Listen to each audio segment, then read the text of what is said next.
Jadi insya Allah pertamanya biasanya kita mendengarkan penjelasan dari Ustazah Hilda. Insya Allah kali ini saya mencoba untuk menjelaskan pelajaran yang kelima, yaitu tentang Allahu khaliqu kulli syai'. Jadi seperti yang kita ketahui, kalau untuk mengajarkan anak, kita terlebih dahulu membacakan Arabnya, ya kan? Yang diulang-ulang, sehingga anak tersebut bisa membiasakan bacaannya itu baik, kemudian mempraktekkan bacaan mereka seperti itu. Nah, Allahu khaliqu kulli syai'. Allahu khaliqu kulli syai'in. Allahu khaliqu kulli syai'. Nanti kita baca dulu Arabnya. Allahu khalaqa Adama min ma'in wa turabin. Allahu khalaqa Adama min ma'in wa turabin. Allahu khalaqal malaikata min nurin. Atau kalau biasanya mensukunkan akhirnya. Orang Arab terbiasa kalau membaca itu mensukunkan akhir kata. Jadi boleh dibaca Allahu khalaqal malaikata min nur atau min nurin. Allahu khalaqal jinna min narin. Allahu khalaqal jinna min narin. Allahu khalaqas samawati wa ja'alaha maskanan lil malaikah. Allahu khalaqas samawati wa ja'alaha maskanan lil malaikah. Jadi pada bacaan lafaz jalalah Allah, ya kan? Itu ada matnya. Kadang kita hampir lupa ketika membaca itu lafaz jalalah Allah merupakan matnya. Harus dibaca dengan 2 harokat. Allahu khalaqas samawati. Dan kita ajarkan juga kepada anak kita atau kepada anak-anak didik kita, saudara kita, dan sebagainya. Allahu khalaqal arda wa ja'alaha maskanan lil insani wal jinni wal bahaimi. Allahu khalaqal arda wa ja'alaha maskanan lil insani wal jinni wal bahaim. Allahu khalaqal arda wa ja'alaha maskanan lil insani wal jinni wal bahaim. Qala Allah ta'ala Allahu khaliqu kulli syai'. Qala Allah ta'ala Allahu khaliqu kulli syai'. Surah Ar-Ra'd ayat 16. Nah, jadi pelajaran materi kita pada kesempatan kali ini insya Allah menjelaskan bahwasanya Allah pencipta segala sesuatu. Nah, kita harus meyakini dan kita ajarkan kepada anak-anak kita dan juga kepada anak didik kita bahwasanya hanya Allah pencipta segala sesuatu. Adapun selainnya adalah ciptaan Allah.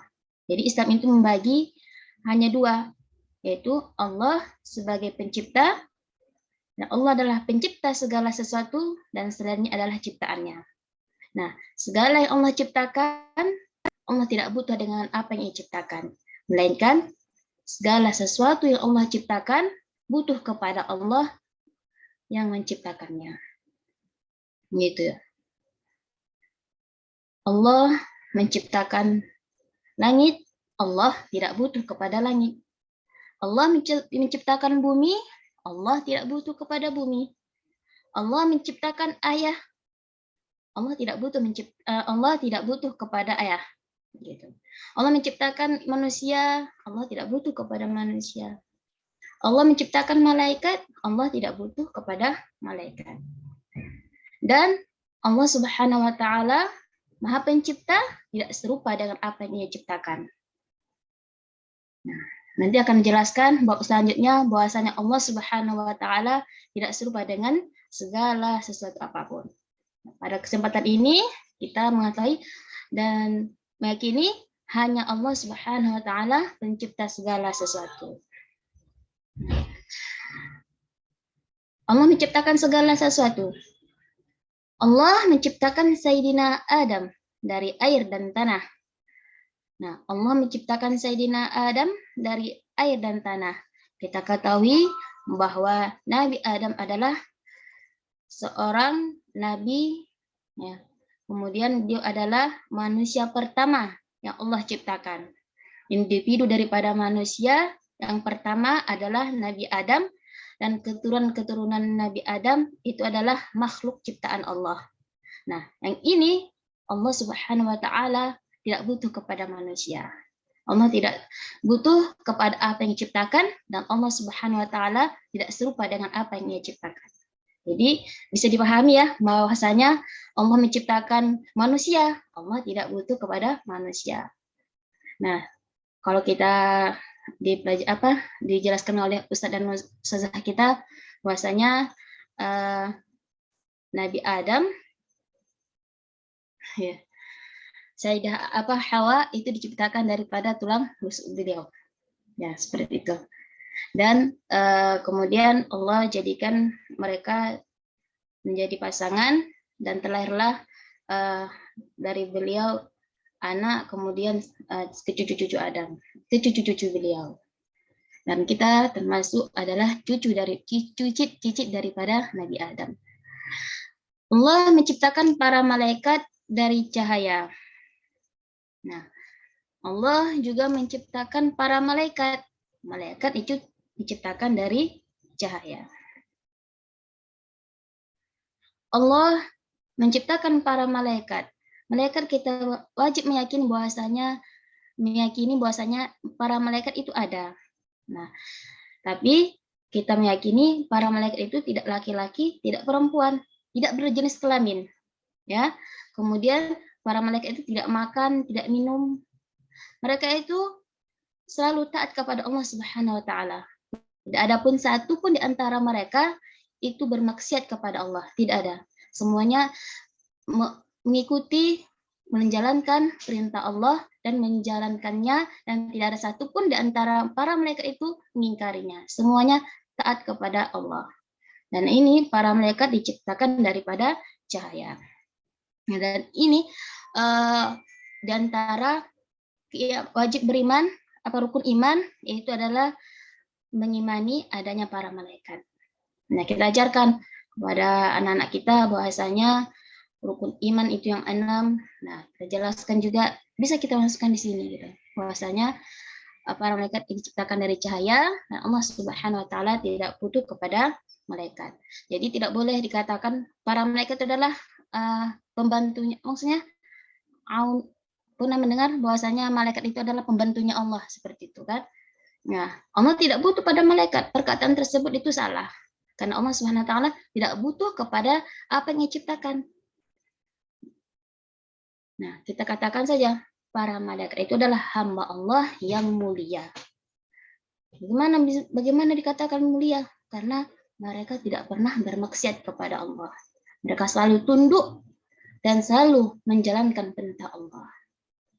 Nah, dikatakan juga bahwa para malaikat itu diciptakan dalam jumlah yang banyak, dan mereka juga tidak diperanakkan. Maksudnya mereka itu tidak kawin, ya kan? Nah, mereka itu diciptakan dengan jumlah yang banyak sekaligus. Kemudian Allah menciptakan jin dari api. Nah, Allah menciptakan jin dari api. Jelas Allah juga menciptakan jin dari api. Allah menciptakan kebaikan, Allah juga menciptakan keburukan. Nah, tapi Allah menciptakan kebaikan dan keburukan, tapi Allah tidak mencintai keburukan. Tapi Allah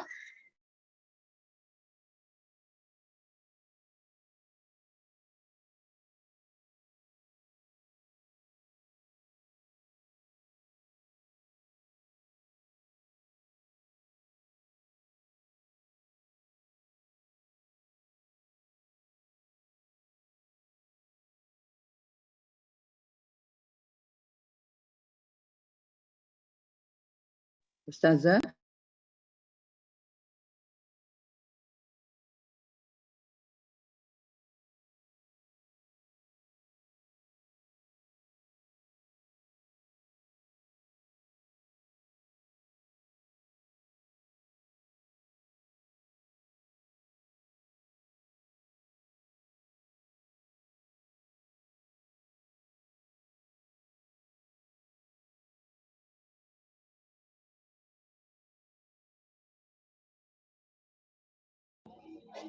Bagaimana Mbak?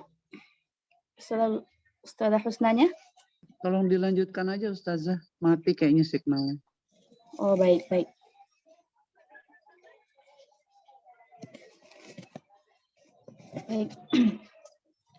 Tadi sepertinya Ustazah Husna lupa hamdalah dan sholawat ya.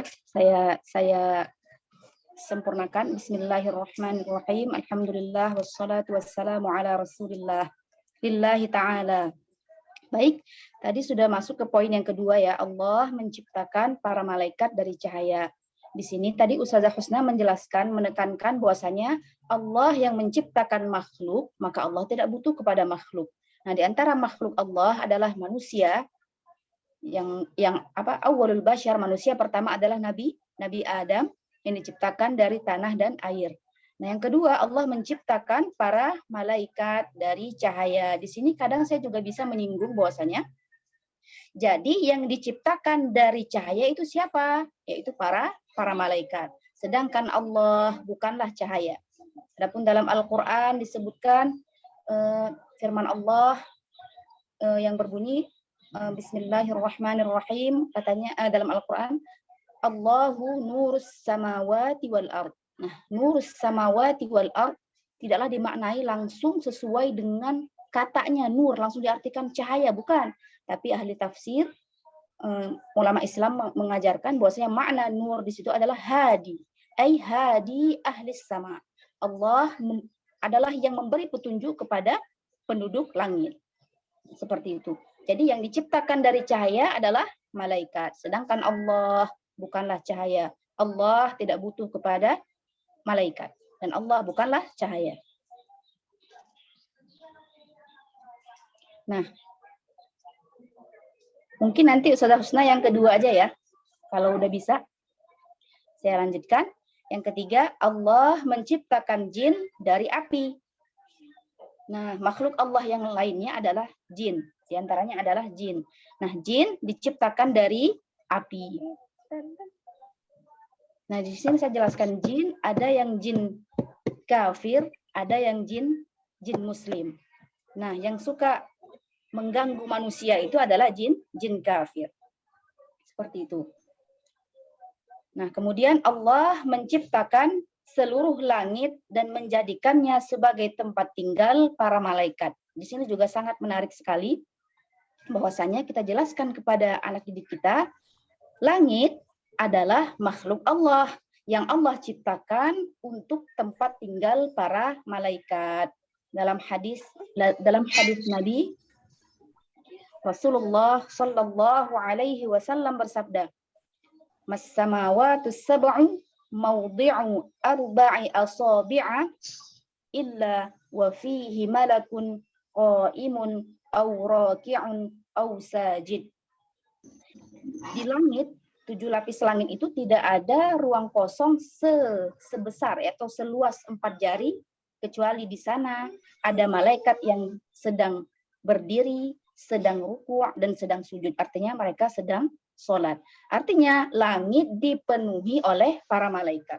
Ini juga merupakan dalil kita, merupakan bantahan kita terhadap orang-orang yang meyakini bahwasanya Allah di langit. Nah, salah satu bantahan kita adalah bahwasanya langit diciptakan oleh Allah untuk tempat tinggal para malaikat. Dan langit dipenuhi oleh para malaikat. Seandainya menurut mereka, ala za'nihim, menurut pendapat mereka bahwasanya, menurut keyakinan mereka bahwasanya Allah di langit, berarti sama saja mengatakan Allah berdesak-desakan dengan para malaikat di langit. Wal'iyadu billahi ta'ala. Dan ini jelas tidak diterima oleh akal sehat.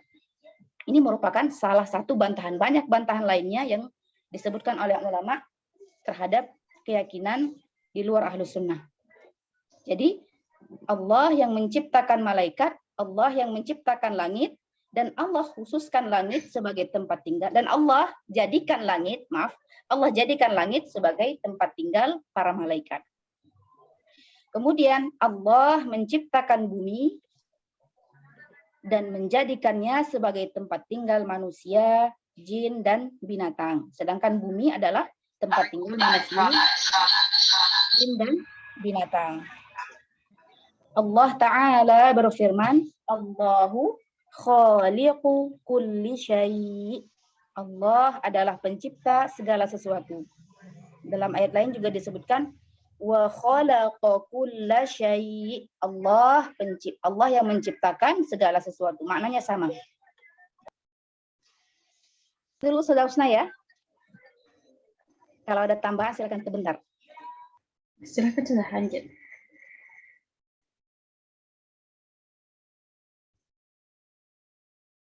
Ya, jadi telah dijelaskan oleh Saudara Hilda tentang bahwasanya Allah menciptakan seluruh langit dan menjadikannya sebagai tempat tinggal para malaikat. Kesimpulannya Allah pencipta segala sesuatu dan Allah SWT tidak butuh kepada apa yang Ia ciptakan.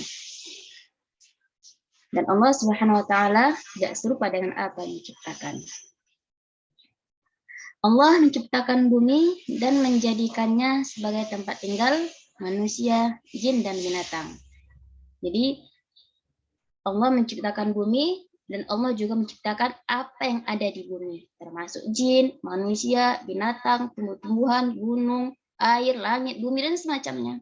Nah, dan ini Allah Subhanahu wa Ta'ala tidak butuh kepada apa yang Dia ciptakan yang ada di bumi ini. Allah tidak butuh kepada apa yang Ia ciptakan di bumi ini, dan Allah Subhanahu wa Ta'ala tidak butuh kepada apa yang Ia ciptakan yang berada di bumi ini. Nah, Allah Subhanahu wa Ta'ala menciptakan manusia.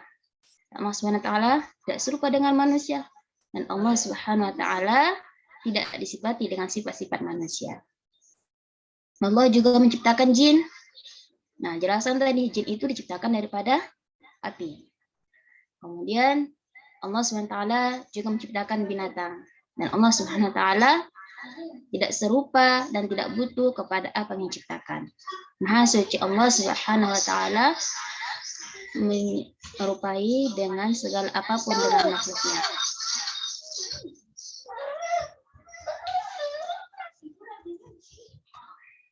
Maaf. Nah, Allah Subhanahu wa Ta'ala berfirman, nah dalil dari Al-Quran bahwasanya Allah pencipta segala sesuatu, diantaranya adalah surah Ar-Ra'd, yaitu Allahu khaliqu kulli syai'. Allah adalah pencipta segala sesuatu. Di ayat lain Allah Subhanahu wa Ta'ala juga berfirman yang berbunyi wa khalaqa kulla syai'. Ya, surah apa tuh? Nah, kemudian Allah Subhanahu wa Ta'ala juga berfirman hal min khaliqin ghairullah. Nah, hal di sini adalah al-istifhamul inkari. Artinya ay la khaliqa illallah. Artinya tidak ada pencipta yang berhak disembah kecuali Allah. Nah, jelas ya bahwasanya hanya Allah yang Maha Pencipta dan tidak ada satupun selainnya. Allah Maha Pencipta dan tidak ada, dan Allah SWT tidak butuh kepada apa yang diciptakan. Hanya Allah SWT Tuhan yang berhak disembah.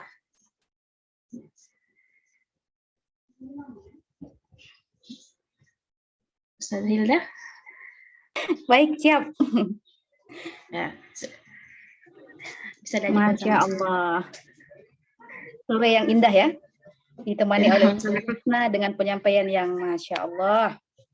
Satu lagi, salah satu nama yang khusus bagi Allah adalah Al-Khaliq. Di antara nama yang khusus bagi Allah adalah Al-Khaliq. Allah pencipta segala sesuatu yang dengan makna yang menciptakan dari tidak ada menjadi.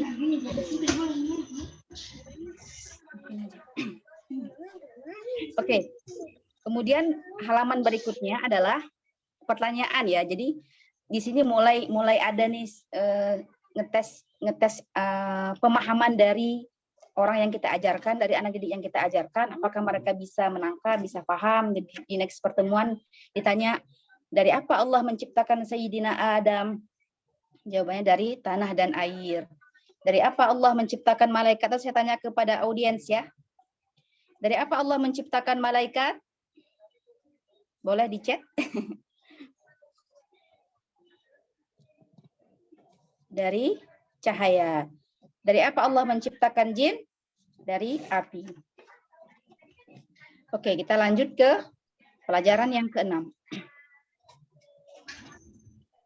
Bismillahirrahmanirrahim. Qala al-muallif rahimahullah, Allahu la yushbihu syai'a. Allahu la yushbihu syai'a. Allahu la yushbihu syai'a. Qala Allahu ta'ala. Jadi penting juga diingat bahwasanya ta'ala panjang, bukan ta'ala. Gitu. Karena kalau ta'ala artinya kemari. Ta'al. Tapi kalau Maha Suci, Allah Maha Suci gitu ya. Ta'ala yang Maha tinggi derajatnya, ta'ala gitu. Ada matnya. Qala Allahu ta'ala laisa kamitslihi syai'. Qala Allahu ta'ala laisa kamitslihi syai'. Qala Allahu ta'ala laisa kamitslihi syai'. Surat Asy-Syura ayat 11. Surah Asy-Syura ayat 11.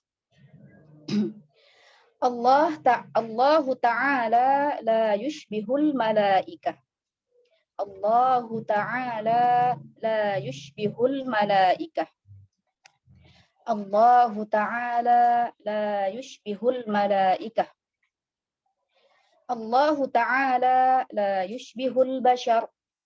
Allahu ta'ala la yushbihul bashar. Allahu ta'ala la yushbihul bashar. Allahu ta'ala la shakla lah. Allahu ta'ala la shakla lah. Allahu ta'ala la shakla lah. Allahu ta'ala la lawna lah. Allahu ta'ala la lawna lah. Allahu ta'ala la lawna lah. Allahu ta'ala la yushbihu syai'an minal makhluqat. Allahu ta'ala la yushbihu syai'an minal makhluqat. Allahu ta'ala la yushbihu syai'an minal makhluqat. Pembahasan kali ini adalah pembahasan yang juga sangat penting sekali kita tanamkan, kita ajarkan kepada anak didik kita, kepada anak-anak kita, bahwasanya Allah tidak serupa dengan makhluknya. Jadi terkadang orang ketika mendengar perkataan Allah ada tanpa tempat, itu agak mungkin asing ya. Asing. Cuman ketika kita jelaskan ayat laisa kamitslihi syai', maka mereka akan nyampe gitu ya, maksudnya akan nyampe akalnya gitu, akan jatuh, akan sampai pada pemahaman bahwasanya benar, bahwasanya Allah ada tanpa tempat. Nah, bagaimana penjelasannya? Laisa kamitslihi syai' adalah ayat yang paling jelas, ayat yang paling tegas dalam Al-Qur'an yang menjelaskan tentang tanzihullah, tentang pensucian Allah dari menyerupai makhluknya. Nah, kalau misalkan kita ajarkan anak-anak yang udah agak yang mungkin ada SMP gitu ya, boleh sedikit kita jelaskan. Laisa kamitslihi syai'. Nah, dalam laisa ini adalah adatun nafi. Yang kata yang bermakna tidak gitu ya. Nah, dalam kaidahnya ketika dalam sebuah konteks ada adatun nafi, syai'un itu adalah isim nakirah. Kalau sudah belajar nahwu atau sorof kan, syai'un adalah isim nakirah yang bermakna umum ya kan. Nah, kaidahnya ketika ada idza ja'atin nakiratu, ketika ada isim nakirah fi siyaqin nafyi, pada kalimat yang negatif gitu ya. Laisa kamitslihi syai'. Nah, maka apa? afadatil umum wasyumul. Maka ini bermakna menyeluruh. Maknanya apa? Artinya Allah tidak menyerupai sesuatu pun dari makhluknya, baik dari satu segi maupun semua segi. Boleh kita lihat maknanya secara lengkapnya. Allah tidak menyerupai sesuatu pun dari makhluknya, baik dari satu segi maupun semua segi. Dan tidak ada sesuatu pun yang menyerupainya. Nah, di sini ketika kita mengatakan Allah tidak, ketika Allah menjelaskan dalam Al-Quran tentang zatnya bahwasanya Allah tidak menyerupai sesuatu pun dari makhluknya, baik dari satu segi maupun semua segi. Begitupun sebaliknya, dan tidak ada sesuatu pun dari makhluknya yang menyerupainya. Nah, kadang lebih cepat nangkepnya ketika kita jelaskan. Nah, di antara sifat makhluk, bertempat misalkan, berarah, butuh kepada sesuatu, naik, turun, punya bentuk, punya warna, punya ukuran, itu semuanya sifat makhluk. Nah, sedangkan Allah jelas menjelaskan dalam Al-Quran, laisa kamitslihi syai'. Allah tidak serupa dengan makhluknya. Allah bukan makhluk dan tidak disifati dengan sifat-sifat makhluk. Oleh karenanya masuk dalam akal, masuk akal gitu ya, masuk akal dan sesuai dengan syariat bahwasanya Allah ada tanpa tempat. Karena kalau seandainya Allah bertempat, maka akan banyak serupaan dengan, maka akan banyak yang serupa dengan Allah. Tentu akan bertentangan dengan firman Allah yang baru saja kita bacakan tadi, laisa kamitslihi syai'. Gitu, insya Allah ketika kita pelan-pelan menerangkan ini kepada anak-anak kita, walaupun masih masih tingkat kanak-kanak ya, mereka sudah mulai paham sedikit demi sedikit. Oh, berarti Allah tidak serupa dengan makhluknya. Oh, berarti makhluk bertempat, sedangkan Allah tentu tidak serupa dengan makhluknya, ada tanpa tempat. Kemudian kita jelaskan di akhir, dan tidak bisa dibayangkan. Nanti insya Allah selesai bab ini, terakhir juga ada disebutkan tentang perkataan Imam Zunnun al-Misri yang menguatkan apa yang kita ajarkan ini. Nah, jangan lupa kalau saya selalu menjelaskan, ketika kita jelaskan sifat-sifat Allah, kita jelaskan Allah ada tanpa tempat, Allah tidak butuh kepada makhluknya, Allah tidak menyerupai sesuatu pun, dan terakhir tidak bisa dibayangkan. Karena sesuatu yang bisa dibayangkan adalah makhluk. Nah, berikut ini adalah yang poin-poin di bawah ini adalah merupakan penjabaran, penjelasan dari makna, di antara penjelasan dari makna laisa kamitslihi syai'. Kita baca artinya. Allah Ta'ala tidak menyerupai para malaikat. Nah, di bab sebelumnya kita sudah menjelaskan malaikat diciptakan dari cahaya, maka Allah tidak serupa dengan malaikat, berarti Allah bukan cahaya. Allah tidak menyerupai manusia. Allah yang menciptakan manusia. Allah tidak butuh kepada manusia dan Allah tidak serupa dengan manusia. Manusia punya tangan, anggota badan, punya wajah, punya kepala, punya kaki, punya anggota badan lainnya. Itu adalah manusia. Jadi jangan dibayangkan. Walayadzubillah, jangan kita jelaskan kepada anak-anak, karena ada sebagian orang, na'udzubillah, sudah dewasa, dia bahkan sudah dewasa, membayangkan itu Allah itu manusia. Na'udzubillah. Meyakini dalam pikiran dia Allah itu manusia. Makanya penting sekali kita tekankan sejak dini, Allah bukan manusia. Allah yang menciptakan manusia tadi, yang manusia pertama adalah Nabi Adam, yang diciptakan dari dari tanah dan air, dan Allah tidak menyerupai manusia. Jadi jangan dibayangkan Allah seperti manusia, karena Allah bukanlah manusia. Allah tidaklah serupa dengan manusia dan semua makhluknya. Berikutnya, Allah Ta'ala tidak memiliki bentuk. Nah, ini maksudnya apa? Karena sesuatu yang punya bentuk, sesuatu yang punya ukuran, pasti butuh kepada yang menjadikannya dalam bentuk tersebut. Kalau butuh, berarti apa? Lemah. Kalau lemah, berarti bukanlah Tuhan. Tidak layak disifati dengan sifat ketuhanan. Jadi yang memiliki bentuk itu pasti makhluk. Sedangkan Allah pencipta bentuk itu sendiri. Nah, Allah tidak disifati dengan bentuk. Allah tidak memiliki bentuk. Kemudian Allah Ta'ala tidak memiliki warna. Nah, sesuatu yang berwarna itu kan salah satu sifat makhluk ya. Warna adalah sifat makhluk. Nah, warna itu pasti menempati makhluk gitu, menempati pada sesuatu gitu. Kita tidak pernah melihat warna merah misalnya, merah aja gitu.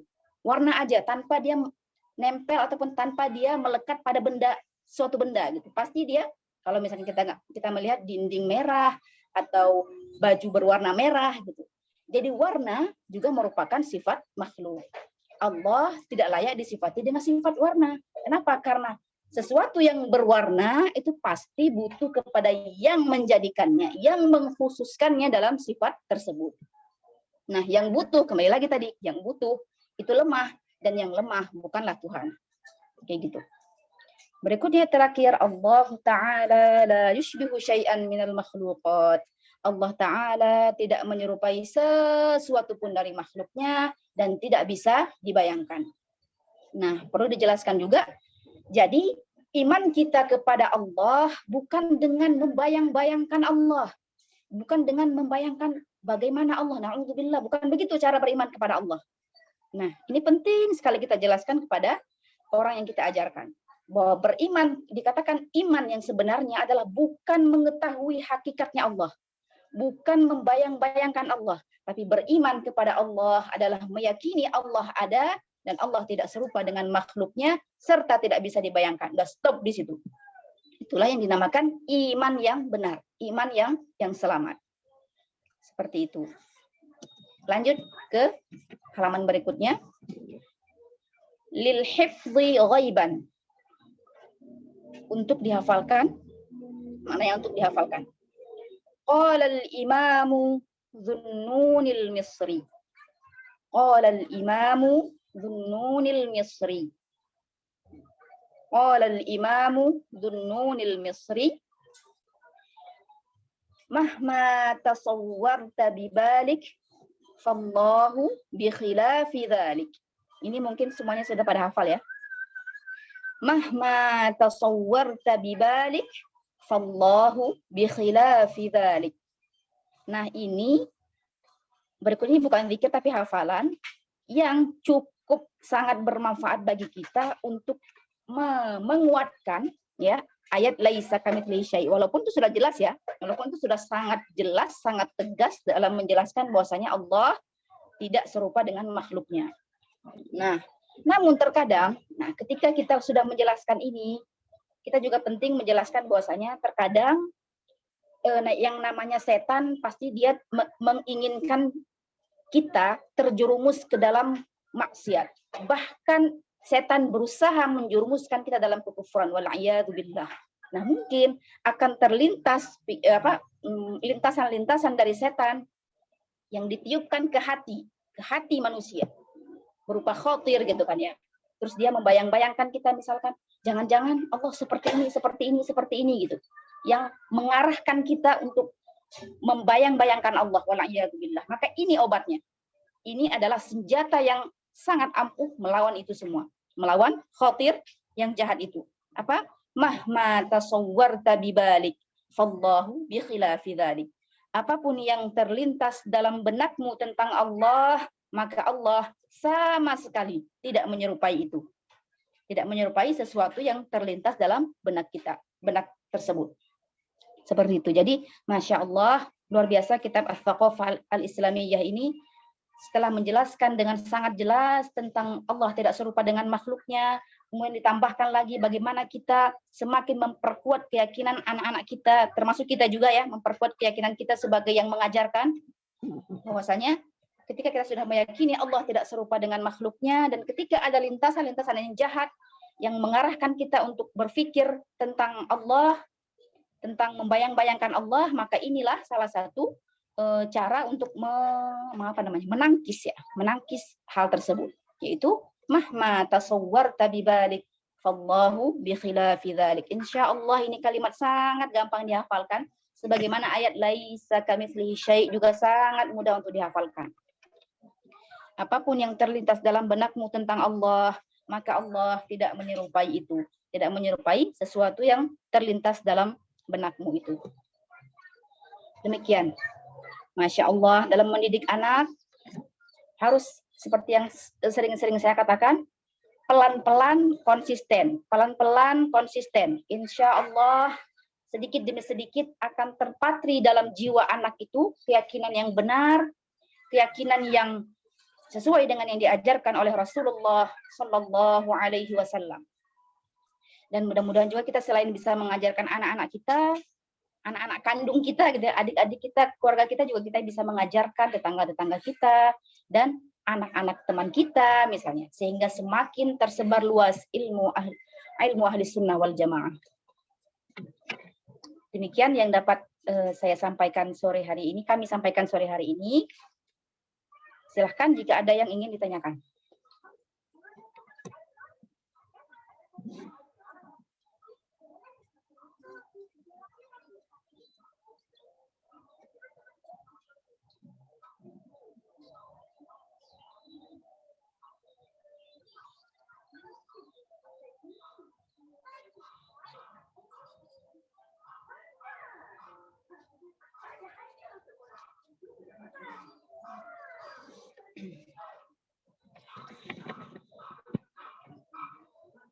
Baik, sambil menunggu ada yang bertanya, saya rangkum ya, Jadi yang bab kelima tadi, kita belajar tentang bahwasanya Allah disifati dengan sifat al-Khaliq. Allah yang menciptakan.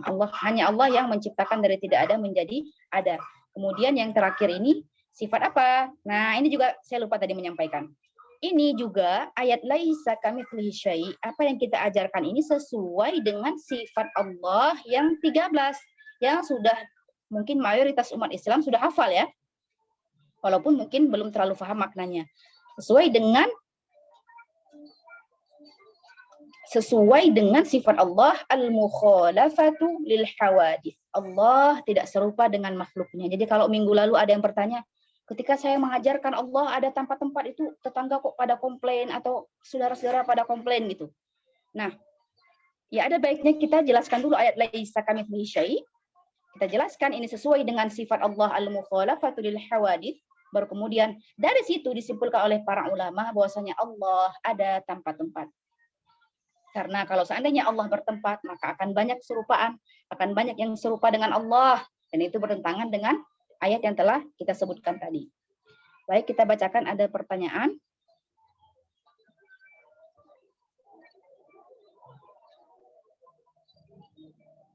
Transparan juga termasuk warna. Kan karena ada benda yang warnanya transparan. Warna kurang tahu saya ya. Apakah disebut transparan itu warna? Kalau air bening ya, disebut bening. Walaupun kita mengatakan air putih, jadi sebenarnya air bening.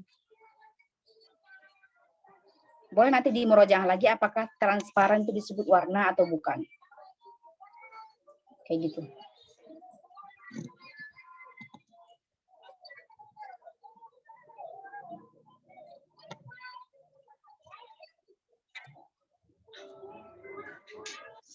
Ya, intinya yang kami sampaikan, warna transparan itu berada pada suatu benda.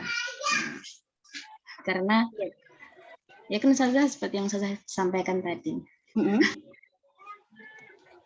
Iya, yang air itu warnanya apa warnanya gitu? Bening, transparan. Nah, berarti transparan apakah disebut warna? Nah, jadi untuk lebih jelasnya nanti kita pastikan lagi apakah kalau ada yang mengatakan apa warna air gitu, warna air ini apa? Yang jelas transparan pun ya seperti yang dijelaskan oleh Ustazah Husna adalah sifat ya kan, bukan sifat ya, sifat yang ada pada suatu benda gitu.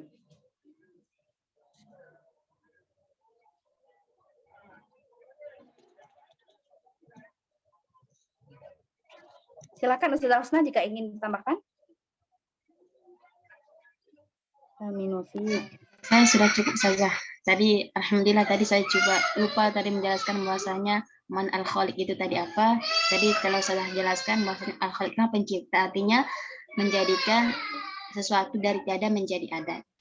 Nah, dan ini khusus untuk Allah, nama yang khusus bagi Allah dan tidak boleh dinamakan sesuatu yang lain dengan sebutan al-khaliq. Maaf.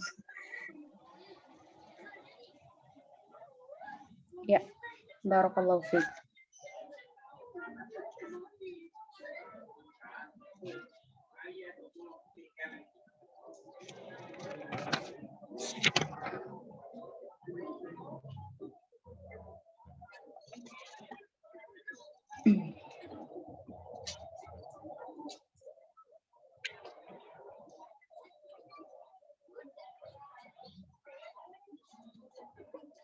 Kita tunggu 3 menit lagi ya. Kalau misalkan tidak ada pertanyaan, langsung kita tutup.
Baik, sepertinya sudah tidak ada lagi yang ditanyakan ya. Semoga apa yang disampaikan dapat difahami dan diajarkan.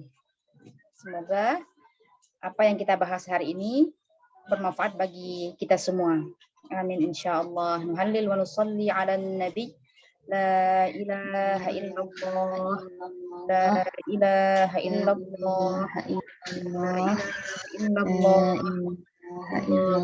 Salli ala sayyidina Muhammad wa ala sahbihi wa sallim.